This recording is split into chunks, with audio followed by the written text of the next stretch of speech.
onto what you said, the use of space. What is a bedroom size? Starting life, and I always say, what's the size of a bed? 7 feet by 7 feet maximum. And then somebody would want to have a bedroom size of 16 feet by 16 feet, sometimes 16, 17. Yeah. 17. And they want to have, a small corner where they call it a study area. A study and area. then they have an area where they can have some tea. They have this setting where they have a tea. And exactly. And the moment the person talks about 16 feet by 16 feet bedroom, then he's talking about 20 by 24 living room.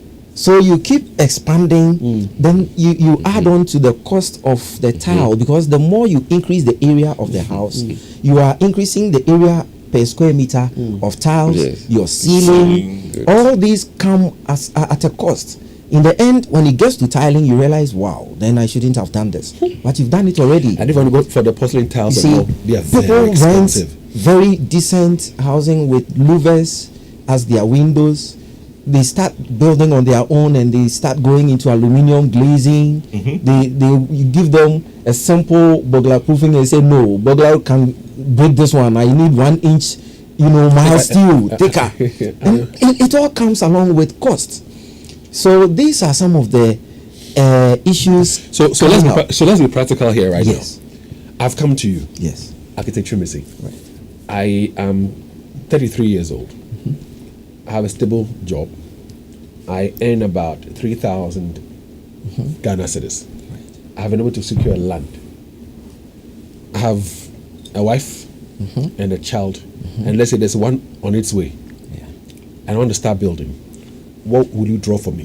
What advice would you give me? My first advice is that don't go beyond 30% of your income into the building, so that you can, like you said, you have a lot of responsibilities at home, so that you can keep managing it. Like Architect Essel said, you still have to live.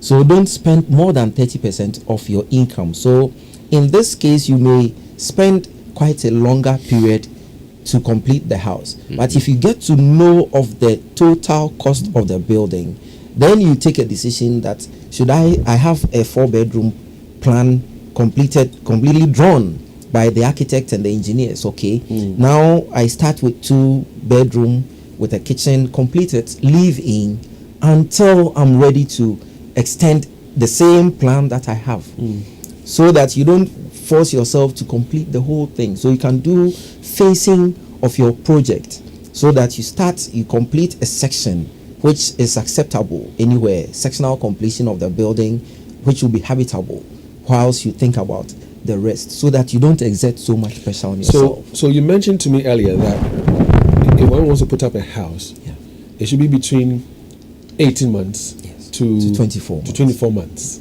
I gave you this picture where I earn, let's say, 3,000 Ghana cedis. Right. And you're saying that it should not go beyond 30% of my salary. So that would like 900 Ghana cedis. Yes. Can 900 Ghana cedis help me put up a house within 18 months? For now, months? No. That's why I said, in that case, you may end up going a much longer period to complete. And instead of completing the whole house, you have your plan well drawn, but you don't force yourself to finish everything. Once you want the comfort of living in your own house, finish a section, the kitchen, a living room, 1 or 2 bedrooms, well completed. The rest is there. The land is there. You set out the plan such that the space within the land on the plot is left for that second phase, because we do phasing on government projects, we do phasing on commercial projects, but when it comes to residential, it's difficult to see people saying, I'm phasing my building, but it's still part of the planning. You can phase your own house, complete it, live in, and then continue as and when you know you have the needed resources. Does